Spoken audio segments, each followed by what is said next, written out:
नेकपा विभाजित हुँदाखेरि उनीहरू उत्साहित भएका छन्। हामी यहाँ माथि बहस गरेर छलफल गरेर एक अर्कालाई कारवाही गरेर चाहिँ उनीहरूलाई किनारा लाउन सकिन्न र त्यो जनताको बिचमा गएर मात्र चाहिँ कम्युनिस्ट आन्दोलनका अवसरवादी प्रवृत्तिहरूलाई चाहिँ हामीले चाहिँ किनारा लगाएर कम्युनिस्ट आन्दोलनलाई एकीकृत गर्न सकिन्छ। आफ्नै पार्टीको प्रधानमन्त्रीलाई हटाउनको निम्ति उनीहरूले कृत्रिम चाहिँ आरोप पत्र खडा गरे। हामीले अन्तिमसम्म पनि हामीले भन्यौँ कि अहिले प्रधानमन्त्रीलाई यो कार्यकाल पुरा नहुँदै अहिले हटाउनु यो उचित हुँदैन। यसले एउटा ठुलो राजनीतिक अस्थिरता पैदा गर्छ। ऊलाई रोक्ने एक ढङ्गको प्रतिगमनलाई रोक्ने चाहिँ एउटा ठुलो चाहिँ राजनीतिक कदम हो र यो ठुलो साहसी कदम पनि हो चाहिँ। हाम्रो पार्टीको नेतृत्वको सरकारले चाहिँ 7% भन्दा बढी यो आर्थिक वृद्धि दर एउटा तीव्र गतिमा चाहिँ समृद्धिको दिशामा अगाडि बढिरहेको थियो। शान्ति सुरक्षाको हिसाब किताबले पनि हाम्रो सरकार आइसकेपछि देशमा चाहिँ हामीले शान्ति सुरक्षालाई चाहिँ हामीले सामान्य बनाएका थियौँ। हामीले पृथकतावादी आन्दोलनलाई पनि हामीले त्यसलाई चाहिँ समाप्त पारेका थियौँ। हामीले सङ्घीयताको कार्यान्वयनमा पनि हामीले महत्त्वपूर्ण निर्णय गरेका थियौँ।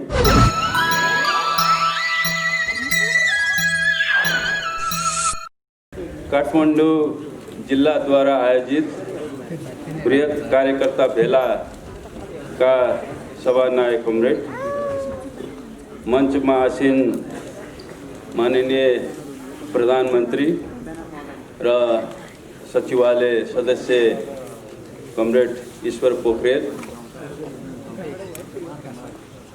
र मञ्चमा आसीन माननीय शिक्षा मन्त्री र केन्द्रीय समितिका सहयोद्धा कमरेड र आजको यस ऐतिहासिक भेलामा उपस्थित काठमाडौँ जिल्लाका सम्पूर्ण सहयोद्धा कमरेडहरू, पत्रकार बन्धुहरू, सर्वप्रथम म यहाँहरूलाई यो विशेष अवसरमा यहाँहरू सबैलाई मेरो तर्फबाट पनि हार्दिक क्रान्तिकारी अभिवादन व्यक्त गर्न चाहन्छु।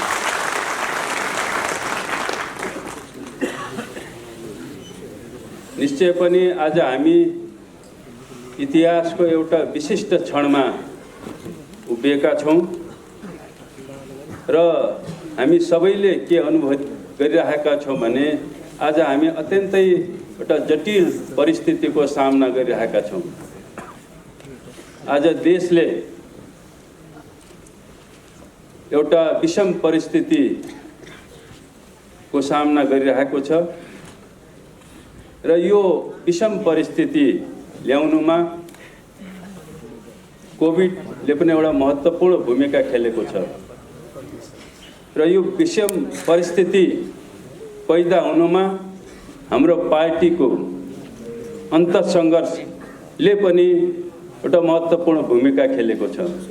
यसको साथसाथै यो विषम परिस्थिति सिर्जना गर्नमा प्रतिगामी शक्तिहरूको षड्यन्त्र र उनीहरूको प्रतिगामी रणनीतिले पनि महत्त्वपूर्ण भूमिका खेलेको छ। आज हामी यस सभागृहमा यो विषम परिस्थितिको कसरी सामना गर्ने, आज जुन नयाँ चुनौतीहरू पैदा भएका छन्, जुन नयाँ प्रश्नहरू पैदा भएका छन्, त्यसको सही उत्तर कसरी दिने र यो विषम परिस्थितिको सामना कसरी गर्ने भन्ने सन्दर्भमा हामी यहाँ केन्द्रित भएका छौँ। यहाँ उद्घोषक मित्रले भन्नुभयो, कुनै पनि समस्याको समाधान, कुनै पनि लक्ष्यको प्राप्ति, कुनै पनि सङ्घर्षको सफलताको निर्धारण के कुराले गर्छ? हाम्रो समाजशास्त्रले, हाम्रो सिद्धान्तले, हाम्रो कम्युनिस्ट सिद्धान्तले भन्छ कि सफलताको निर्धारण, कुनै पनि लक्ष्यको प्राप्ति तपाईको सही विचारले निर्धारण गर्छ। यदि तपाईले सही विचार, सही नीति, सही कार्यक्रम र सही नेतृत्वको छनौट गर्न सक्नुभयो र त्यो निश्चित गर्न सक्नुभयो भने तपाईले आफ्नो विजयलाई, आफ्नो सफलतालाई पनि निश्चित गर्न सक्नुहुन्छ। यदि तपाईले गलत छनौट गर्नुभयो, तपाईले गलत विचार, गलत सिद्धान्त, गलत नेतृत्वको छनौट गर्नुभयो र त्यो निर्धारण गर्नुभयो भने तपाईले प्राप्त गरेका उपलब्धिहरू, तपाईले प्राप्त गरेका लक्ष्यहरू पनि गुम्न सक्छन्। त्यसकारणले आज हामी यो ऐतिहासिक घडीमा देशलाई कसरी अगाडि बढाउने, हामी समृद्धिको दिशामा कसरी अगाडि बढ्ने, कसरी देशमा राजनीतिक स्थायित्व चाहिँ स्थापित गर्ने, कसरी कम्युनिस्ट आन्दोलनलाई एकताबद्ध गर्ने, कसरी हामीले निर्धारित गरेका लक्ष्यहरू चाहिँ हासिल गर्ने, कसरी हामीले समाजवादको आधार निर्माण गर्ने, कसरी हामीले समाजवादी क्रान्ति सम्पन्न गर्ने, यो विचार र यो प्रश्नको जवाफ दिनको निम्ति हामी यहाँ उपस्थित भएका छौँ। र हाम्रो अन्तरसङ्घर्ष, पार्टीको अन्तरसङ्घर्ष पनि यही विषयमा भएको हो। तपाईले कम्युनिस्ट आन्दोलनको 7 दशक यसले पार गरिसकेको छ र यो 7 दशकमा इतिहासले हरेक मोडहरूमा यी प्रश्नहरू उठाएको छ। हामीले आफ्ना लक्ष्यहरू कसरी प्राप्त गर्ने, हामीले समस्याहरूको समाधानहरू कसरी गर्ने, उत्पन्न अन्तर्विरोधहरूलाई कसरी हल गर्ने, हरेक पाइलाहरूमा, हरेक ऐतिहासिक घडीहरूमा यी प्रश्नहरू उठ्छन् र यी प्रश्नहरूको सही जवाफ दिएर मात्रै हाम्रो आन्दोलन, हाम्रो समाज र हाम्रो विकासको निर्धारण हुन्छ र त्यो अगाडि बढ्छ। र आज पनि इतिहासले यिनै प्रश्नहरू अगाडि उठाएको छ, पैदा गरेको छ र यही प्रश्नहरूको जवाब खोज्नको निम्ति र जुन प्रश्नहरूको जवाब हामीले खोजिरहेका छौँ, पत्ता लगाएका छौँ, निरूपण गरिसकेका छौँ, त्यसलाई कार्यान्वयन गर्नको निम्ति एउटा प्रतिबद्धता हामी गर्नको निम्ति यहाँ हामी उपस्थित भएका छौँ। कम्युनिस्ट आन्दोलनले 7 दशक पार गरिसकेको छ। अब 8औं दशकको पनि यो निकट पुगेको छ र यो लामो प्रक्रियामा नेपालको समाजको रूपान्तरणमा, नेपालमा सामन्तवादको राजतन्त्रको अन्त्य गर्नको निम्ति नेपालका सर्वहारा वर्गले, कम्युनिस्ट पार्टीले एउटा महत्त्वपूर्ण भूमिका, एउटा नेतृत्वदायी भूमिका खेल्दै आएको छ। सामन्तवादको विरुद्धमा, राजतन्त्रको विरुद्धको सङ्घर्षमा हाम्रा हजारौँ सपुत सपुत्रीहरूले आफ्नो प्राणको आहुति दिएका छन्, थुप्रैले यातना सहेका छन् र यही सङ्घर्षको परिणाम स्वरूप हामीले 62-63 सालसम्म आउँदाखेरि सामन्तवादमाथि, राजतन्त्रमाथि हामीले विजय प्राप्त गऱ्यौँ र नेपालमा हामीले सङ्घीय लोकतान्त्रिक गणतन्त्रको स्थापना गऱ्यौँ र कम्युनिस्ट आन्दोलनका विभिन्न धाराहरूले सामन्तवादको विरुद्धमा चाहिँ र महत्त्वपूर्ण भूमिका खेले। वर्ग सङ्घर्षका विभिन्न रूपहरूको प्रयोग गर्दै, अभ्यास गर्दै हामीले चाहे वर्ग सङ्घर्षको वैधानिक रूप होस् त शान्तिपूर्ण रूप होस् या वर्ग सङ्घर्षको आन्दोलनको हिंसात्मक या सशस्त्र रूप होस्, यी सबै रूपहरूको खुला र भूमिगत, राष्ट्रिय र स्थानीय सबै प्रकारका वर्ग सङ्घर्षका रूपहरूलाई अभ्यास गर्दै र हामीले 62-63 को आन्दोलनसम्म आउँदाखेरि यी सबै रूपहरूको संयोजनको धक्काबाट हामीले राजतन्त्रको, सामन्तवादको अन्त्य गऱ्यौँ र कम्युनिस्ट आन्दोलनका मुख्यतः 2टा धाराहरू हामीले राजतन्त्रको अन्त्य गरिसकेपछि मूलतः हामीले जनवादी क्रान्ति यहाँ सम्पन्न गऱ्यौँ र नेपालको कम्युनिस्ट आन्दोलनले एउटा नयाँ चरणमा प्रवेश गर्यो त्यहाँदेखि। र अहिले हामी वर्ग सङ्घर्षको सामाजिक रूपान्तरणको एउटा नयाँ चरणमा अहिले हामी छौँ। त्यसलाई हामी समाजवादी चरण भन्छौँ। अब हामीले यो देशमा जनवादी व्यवस्थाको स्थापना गरिसकेपछि, हामीले जनवादी क्रान्ति सम्पन्न गरिसकेपछि अब हामीले समाजवादको यहाँ निर्माण गर्ने हो। समाजवादको अर्थ भनेको त्यो समृद्धिको एउटा अभिव्यक्ति हो। समाजवाद भनेको समानताको अभिव्यक्ति हो। र हामी यस्तो समाज, यस्तो राज्य हामी निर्माण गर्न चाहन्छौँ जहाँ समानता होस्, जहाँ समृद्धि होस्, कोही पनि त्यहाँ खान नपाउने र कोही चाहिँ खान पाउने त्यो किसिमको अवस्था नहोस्। त्यसकारणले समाजवाद, त्यस्तो समाजको हामी निर्माण गर्न चाहन्छौँ। हामी त्यो चरणमा आइपुगेका छौँ र त्यसको निम्ति हामीलाई सही सिद्धान्त, सही विचार, कमरेड मदन भण्डारीले भने जस्तै हामीलाई सही विचार, सही नीति चाहिन्छ। त्यो कुनै किताबमा छैन, त्यो मार्क्सवादका ठेलीहरूमा त्यो छैन। नेपालमा हामीले समाजवादको निर्माण कसरी गर्ने, नेपालमा हामीले समृद्धि कसरी हासिल गर्ने र समृद्धि नेपाल र सुखी नेपालीको जुन राष्ट्रिय आकाङ्क्षा हो त्यो पुरा गर्ने कुनै मार्क्सवादको कुनै पनि किताबमा लेखिएको छैन। हामीले नै त्यो सिद्धान्तको प्रतिपादन गर्ने हो। र विचारहरू, सिद्धान्तहरू कहाँबाट पैदा हुन्छ? मार्क्सवादले हामीलाई सिकाउँछ, विज्ञानले हामीलाई सिकाउँछ, त्यो जनताबाट प्राप्त हुन्छ, त्यो जीवनबाट प्राप्त हुन्छ। हामीले जनताबाट नै सही विचार पाउन सक्छौँ। हामीले वर्ग सङ्घर्ष आन्दोलनबाट नै ती सही विचारहरू चाहिँ पैदा हुन्छन्। त्यसकारणले हामीले समाजवादको निर्माण गर्नको निम्ति सही विचारको प्रतिपादन गर्ने, एउटा सही कार्यदिशाको, सही नेतृत्वको चाहिँ निरूपण गर्ने एउटा चरणमा हामी आइपुगेका छौँ। र हाम्रो पार्टीभित्रको अन्तरसङ्घर्ष पनि अहिले समाजमा भइरहेको, पार्टीभन्दा बाहिर भइरहेको एउटा बहस पनि चाहिँ हामीले सही विचार, सही सिद्धान्त र सही नेतृत्वको निर्माण कसरी गर्ने भन्ने सन्दर्भमा यी भएका हुन्। हामीले यस अर्थमा, यस परिप्रेक्ष्यमा हाम्रो पार्टीभित्रको अन्तरसङ्घर्षलाई पनि बुझ्न जरुरी छ। आज हामी यहाँसम्म आउँदाखेरि हामीले जनवादी क्रान्ति सम्पन्न गरिसकेपछि हामीले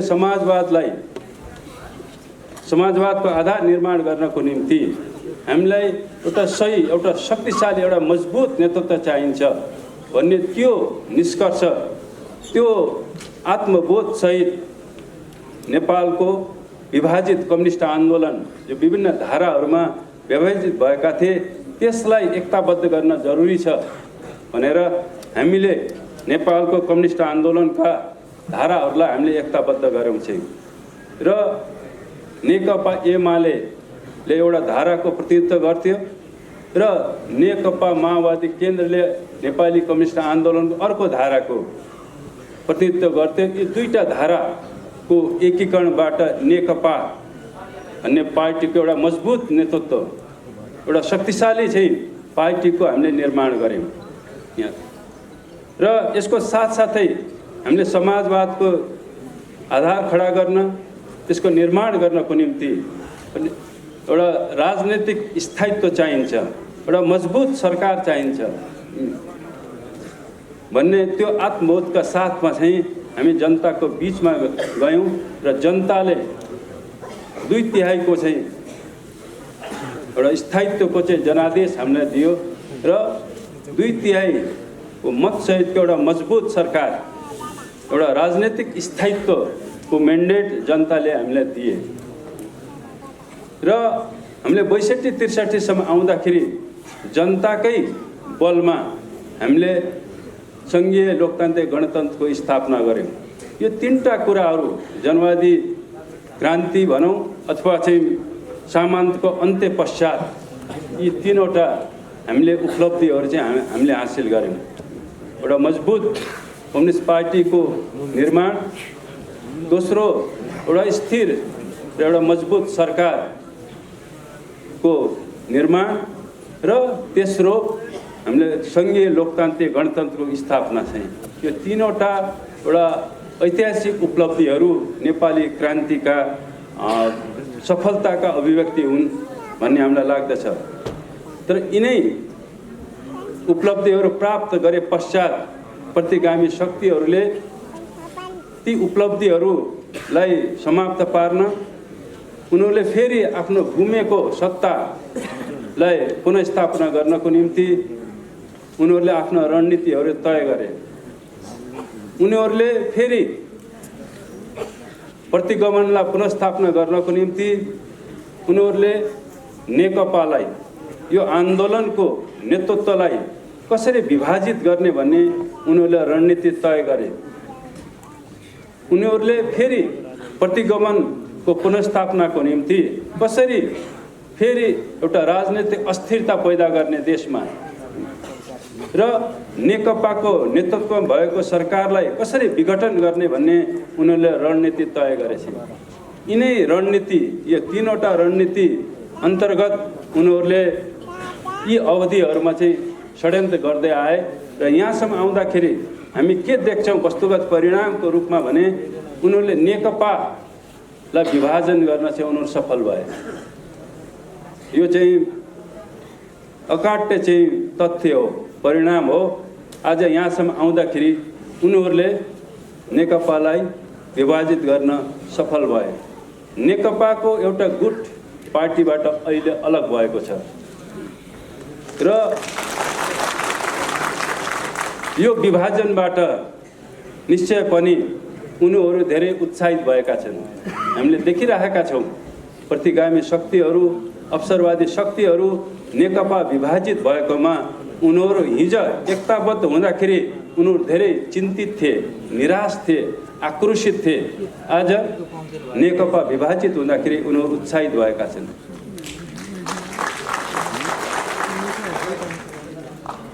र आज उनीहरूले राजनीतिक अस्थिरता फेरि सृजना गर्न सकेकोमा उनीहरूले नेकपाको निर्वाचित 2/3 सरकार विघटन भएकोमा उनीहरू त्यहाँ पनि हर्षोल्लास उनीहरूले मनाइरहेका छन्।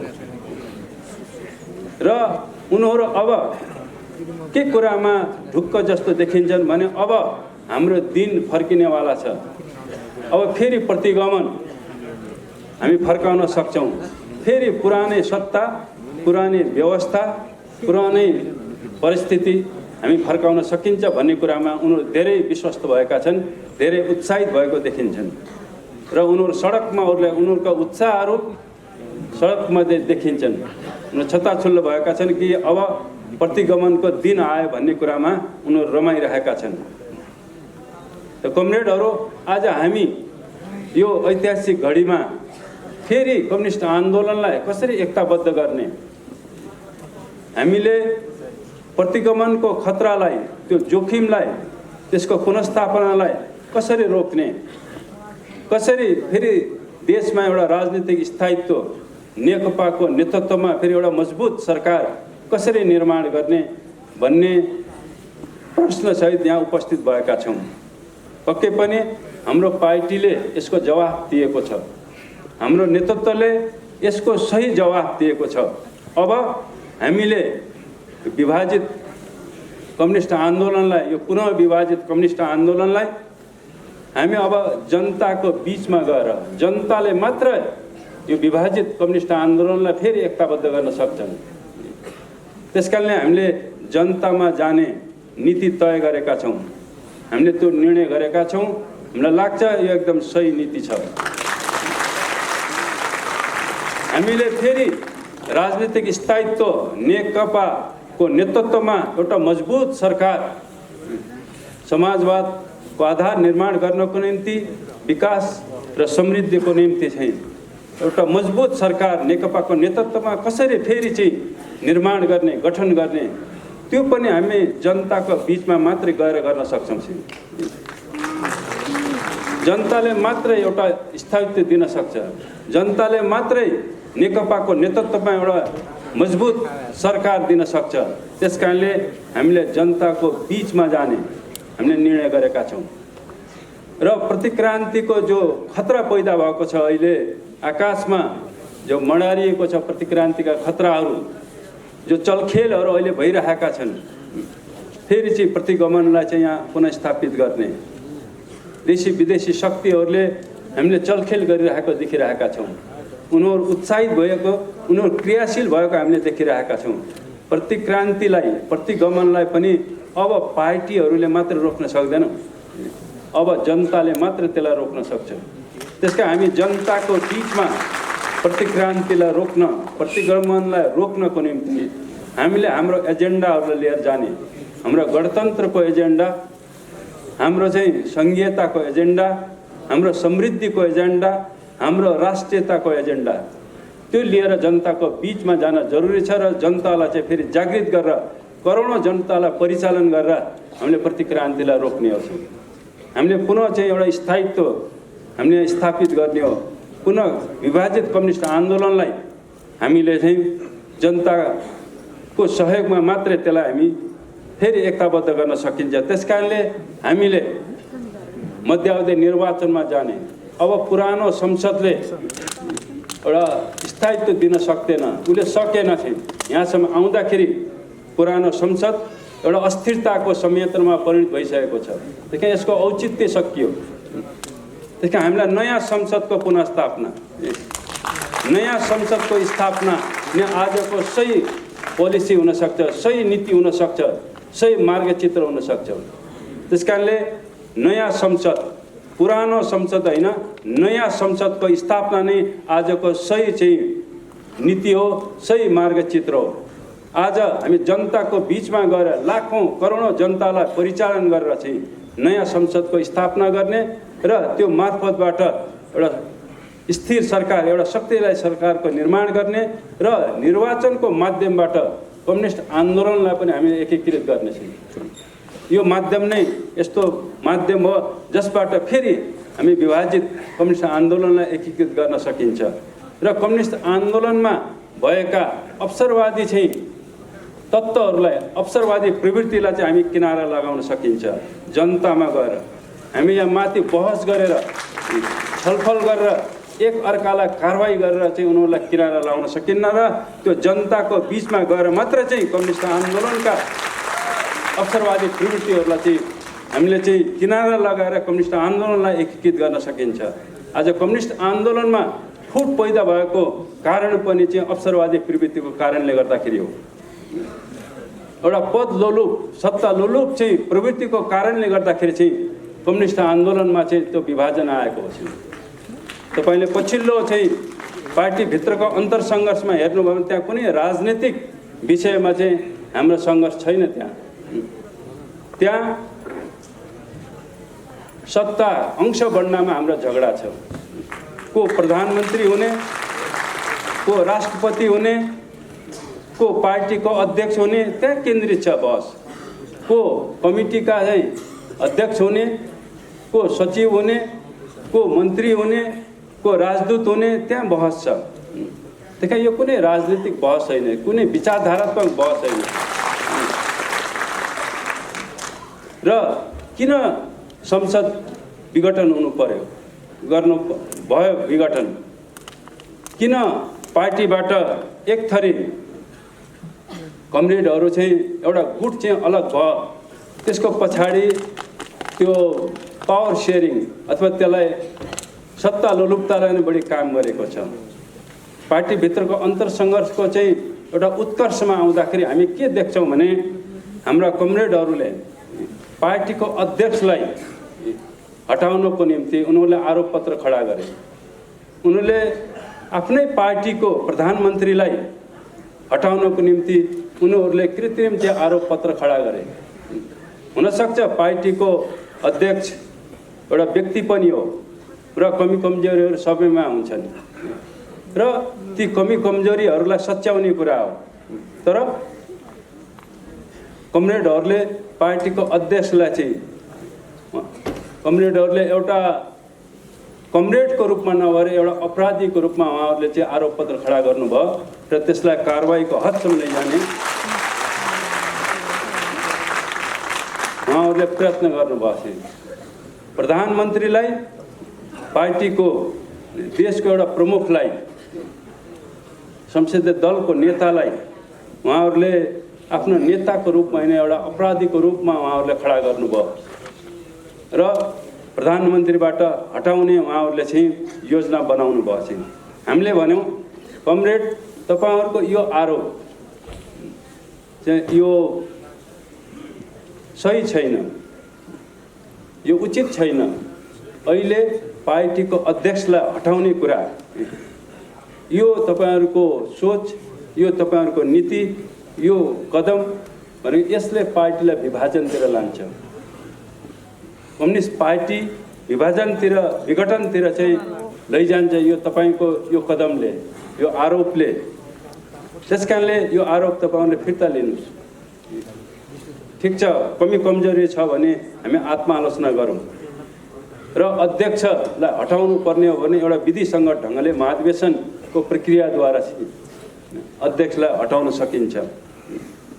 तर यो ढङ्गले जसरी तपाईहरुले अहिले आरोप खडा गर्नुभएको छ यसले वास्तवमा पार्टीलाई विघटनतिर लान्छ र यो फिर्ता लिनुस् भने लास्टसम्म चाहिँ हामीले अनुरोध गर्यौं, तर हाम्रा कमरेडहरूले त्यो कुरालाई मान्नु भएन। हामीले अन्तिमसम्म पनि हामीले भन्यौं कि अहिले प्रधानमन्त्रीलाई यो कार्यकाल पुरा नहुँदै अहिले हटाउनु यो उचित हुँदैन। यसले एउटा ठुलो राजनीतिक अस्थिरता पैदा गर्छ। त्यसकारणले यो कदम पनि चाहिँ तपाईहरुको उचित छैन। यो सोच र यो माग पनि बेठिक छ। ठीक छ, अब आगामी निर्वाचनमा तपाईहरु हुनु होला, कोही हुनु होला, अहिलेको चाहिँ प्रधानमन्त्री हुनुहुन्न अथवा हुन्न भनेर उहाँले आफैले पनि भनिराख्नु भएको छ। त्यसकारण यो ढङ्गको अडान तपाईहरुले नलिनुस् र यो आरोप, यो माग तपाईहरुले फिर्ता लिनुस् हामीले भन्यौं, तर उहाँहरूले त्यो अडान उहाँहरूले छोड्नु भएन र उहाँहरूले प्रधानमन्त्रीलाई संसदमा बहुमत बनाएर एउटा अविश्वासको प्रस्ताव ल्याउने योजनाहरू उहाँहरूले अगाडि सार्नु भएको छ।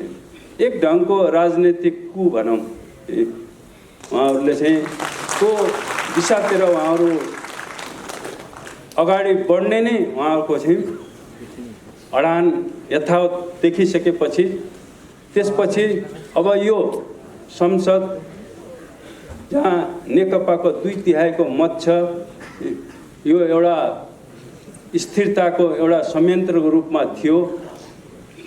कमरेडहरूको यो अडानपछि अब यो संसद यो स्थायित्वको संयन्त्र होइन कि यो त अस्थिरताको संयन्त्रमा परिणत भइसक्यो र यसले आफ्नै नेतृत्वलाई चाहिँ अब विस्थापित गर्न खोजे। त्यसकारणले अब यसको औचित्य सकियो भनेर प्रधानमन्त्रीले आफ्नो विशेषाधिकारलाई प्रयोग गर्नुभयो र यो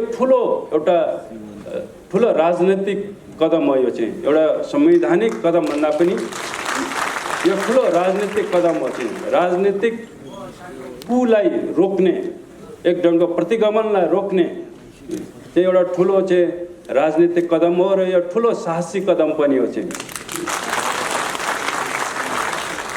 त्यसकारणले अहिले निश्चय पनि अहिले बहस छ।